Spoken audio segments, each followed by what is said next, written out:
வணக்கம் நண்பர்களே, நான் உங்க கிச்சா பேசுறேன். மகா பெரியவா அனுபவங்கள் பலவற்றை நம்ம சேனல்ல பார்த்துருக்கோம். இந்த சம்பவம் தினமலர் நாளிதழில் ஜூன் மாதம் 11ஆம் தேதி 2014ஆம் வருடம் பிரசுரமான ஒரு நகைச்சுவை கலந்த உண்மை சம்பவம். அந்த சம்பவத்துக்குள்ள நம்ம போறதுக்கு முன்னால நம்ம சேனலை சப்ஸ்கிரைப் பண்ணாதவங்க கண்டிப்பா பெல் ஐகான் கிளிக் பண்ணுங்க, சப்ஸ்கிரைப் பண்ணுங்க. மகா பெரியவா வைகாசி மாதம் அனுஷ நட்சத்திரத்தில் அவதரித்தார். அவரது அவதார நாளை ஒட்டி அவர் நிகழ்த்திய நகைச்சுவை கலந்த சம்பவம் ஒன்றை அறிவோமா?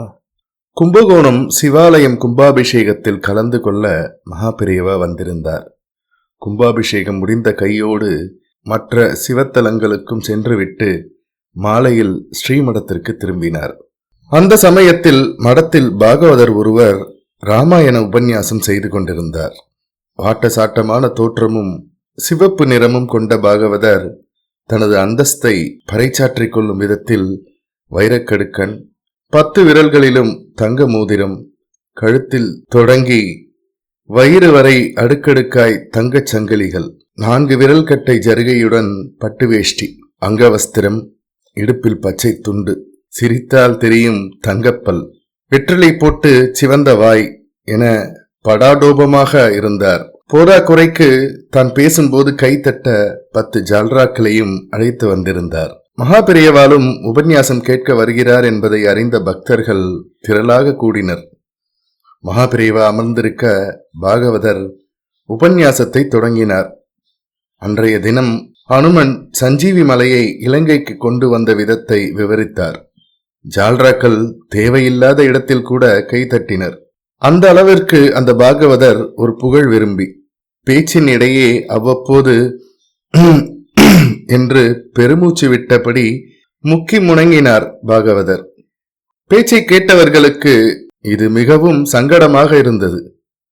உபன்யாசம் முடியவும் மகா பெரியவாளை அருளுரை வழங்கும்படி விழா குழுவினர் கேட்டுக்கொள்ள மகா பெரியவா என்ன சொல்லப் போகிறார் என கேட்க பக்தர்கள் காத்திருந்தனர். ஏன், பாகவதரும் கூடத்தான் காத்திருந்தார். மகா பெரியவா ஆசியுரை வழங்கும் போது பாகவதரின் உபன்யாசம் பற்றியும் பேசினார். பாகவதர் ஆஞ்சநேயரின் பலம் பற்றி நமக்கெல்லாம் எடுத்துச் சொன்னார். சந்தோஷம்தான்.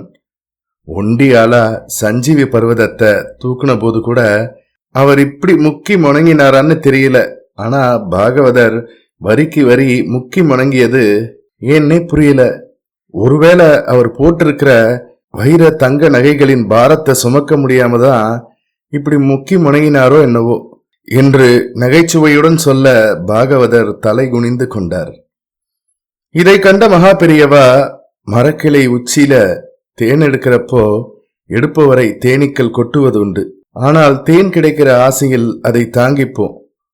அது மாதிரி பாகவதரின் உபன்யாசத்தை கேட்கிறப்போ இந்த சின்ன குறைபாட்டை நாமும் பெருசா எடுத்துக்க வேண்டியதில்லை என்று அவர் சொற்பொழிவு நன்றாக இருந்தது பற்றியும் சொல்லி முடித்தார். ஜெய ஜெய சங்கர ஹர ஹர சங்கர. இந்த பதிவு உங்களுக்கு பிடிச்சிருந்தா லைக் பண்ணுங்க, ஷேர் பண்ணுங்க, கமெண்ட் பண்ணுங்க. மறக்காம பெல் ஐகான் கிளிக் பண்ணுங்க, சப்ஸ்கிரைப் பண்ணுங்க. நன்றி அன்பர்களே.